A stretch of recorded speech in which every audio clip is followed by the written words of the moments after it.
Some villages in Nkomazi in Mpumalanga remain waterlogged following recent floods.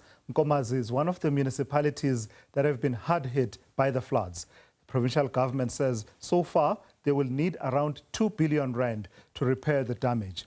SABC News reporter Tumelo Machogo joins us now live from Schoemansdal for an update. Tumelo, good afternoon.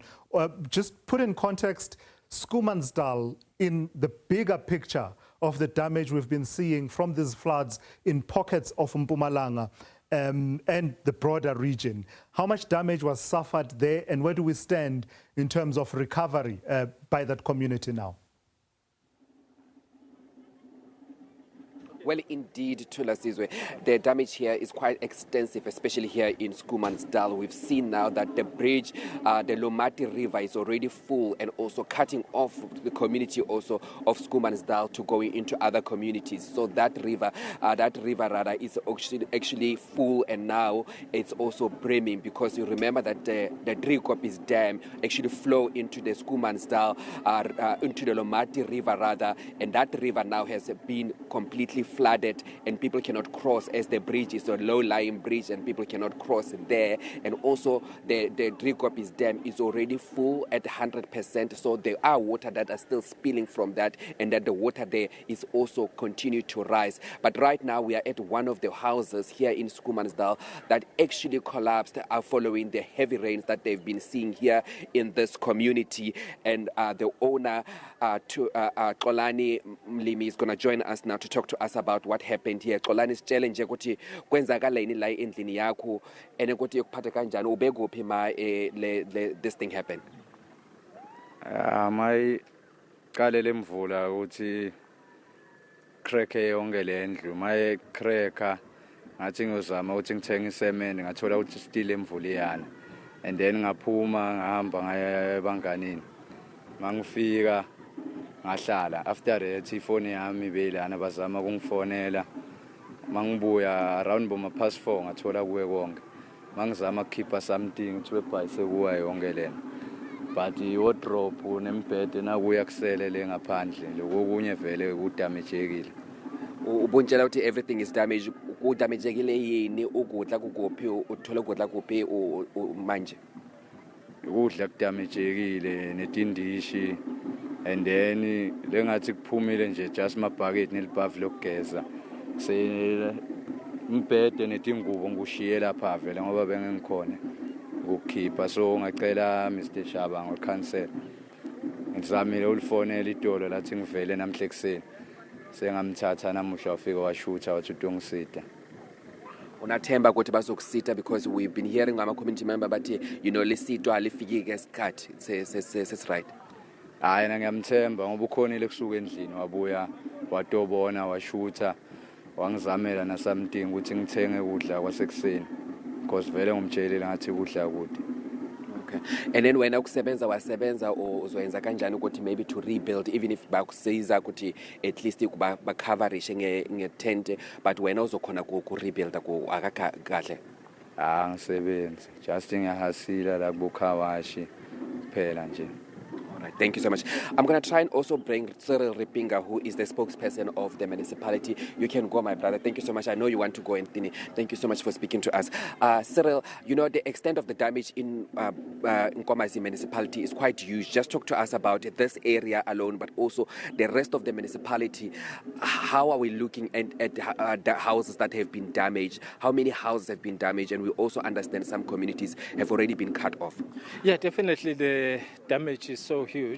We are still assessing the extent of the damage, but what we can safely say is that above 500 houses have been affected and badly damaged. Our team is busy assessing that extent of the damage, and also these low-lying bridges are flooded with water. We are calling upon our communities not to cross those rivers because it is very dangerous. Those bridges are extremely dangerous, and we do not want to hear any story of people who have lost their lives just because they risked crossing those bridges.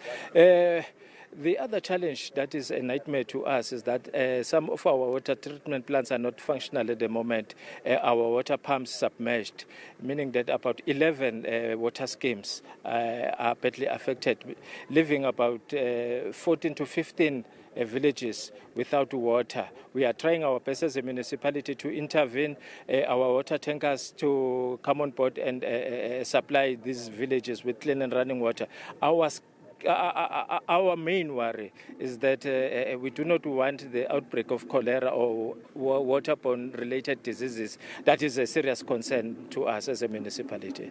Also, Ripinga, I was about to talk to you about that, but let's go back to that community. There is a village that is completely cut off, that you guys can't get access to that village. How bad is the road going into that village, and will those people that are in that village get some kind of relief? Have you guys called a helicopter to come and at least go to see if they can be some kind of relief for the community members? We are in constant contact with that community in Megemege. I had a telephone call from one of the residents, and definitely will be meeting with some of them to see how best we can be able to meet with them and see what kind of help they can get from us.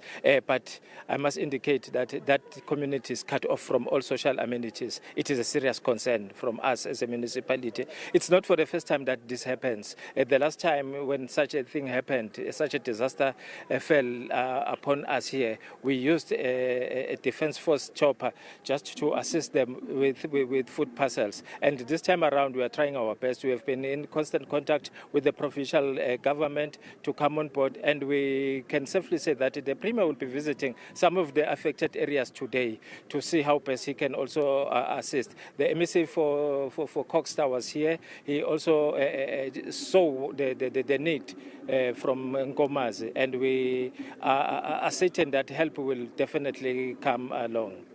You're saying that they've been cut off completely. Do they have electricity? Do they have water? Do they have some kind of relief? Because obviously it's a village. They cannot have shops. The shops that are there, they cannot be enough to supply everyone with like food that the people might need to continue surviving. No, they don't have any help. At the moment, they don't have electricity, they don't have clean running water. They are cut off from all social amenities, and that is a serious concern. But we are trying our best as a municipality to see how best we can access that village. But as we speak now, the roads are badly damaged. The bridges have been washed away. Some of the houses have been badly damaged. I saw some pictures. They sent some pictures of houses that were badly damaged, and it's a serious concern. But we are trying to come on board and see how best we'll be able to assist them. Cyril, also just talk to me about the cholera outbreak, the warnings to the communities, because people are still trying to cross rivers, they're still trying to go and play in the waters. That can be dangerous because already now the rain has stopped, but now the heat is back, and that could bring also cholera, malaria, and all those kind of things. And also this area is in a malaria zone. Yes, definitely. It's one of the concerns that we are faced with as a municipality, waterborne related diseases. And without water, without clean running water, it's a serious concern. We are trying our best as a municipality, but as I've indicated, the matter has been escalated to the provincial government, and they have promised to come on board and assist us as a municipality, because we have raised the issue of water shortages within the communities in Nkomazi. But we are positive, we remain very positive that help will come along, and we call upon our communities not to drink such water, but definitely we will communicate with them to see how they will be getting clean and running water from the municipality. But today some of our water tankers were visiting, we're supplying water to those badly affected communities which were accessible, because some of the villages, as I indicated earlier on, are not accessible. Our water tankers cannot access them. That is a concern. But definitely, as the rain has just stopped now, and we are hopeful that maybe it won't rain tonight. If it doesn't rain, then it means some of the rivers will subside, and our water tankers will be able to service such communities. So thank you so much for speaking to us. That's Cyril Ripinga, is the spokesperson for the Nkomazi municipality. He's talking to us about 11 villages that don't have water at this stage, and also a number of villages. Those can also be accessed as this rain continues here, as the rain actually have left a trail of destruction in this community, saying that they are also warning people, the public, not to drink waters, especially water that is just like running on the road or on the streets or from the dam, because those waters are not clean and have not been clean. And this area is one of those areas that in a malaria zone area. So the community once again being warned about not to cross bridges also, because there have been a number of fatalities that they have seen, especially here in Nkomazi, where they have seen about 6 deaths, and also we've been reporting that 19 people have died since November last year. So you can imagine now the warnings again, warning people not to go into these streams also, because now the rain has stopped. Some people will try and take advantage of trying to cross these bridges, but they have been warned not to do so.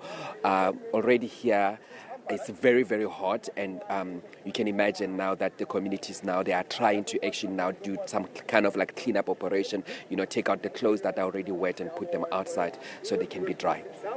Hello. Great reporting as always. Tumelo Machogo live for us from Schoemansdal out in Nkomazi in Mpumalanga, one of the many areas affected. And just to add what you are seeing on your screen as well, the breaking news that has to do with the declaration of a national state of disaster in as far as those provinces affected by flooding is concerned. The statement from the Minister, Nkosi Nihlabisa, telling us that this was a decision that was taken by the head of the National Disaster Management Center, Dr. Elias Sithole, and a decision that was taken following consultation with various organs of state. I want to read something very quickly from the Minister's statement about that declaration, saying that following the classification and in terms of Section 26, read with Section 23 of the National Disaster Act, the National Executive assumes primary responsibility for coordinating and managing the national disaster. So that's the implication of that. National Executive takes primary responsibility, and all organs of state across 3 spheres of government required to strengthen their support. It has the effect that many commentators on the situation have wanted to release resources so that there's adequate response to that situation in the provinces of Mpumalanga and Limpopo.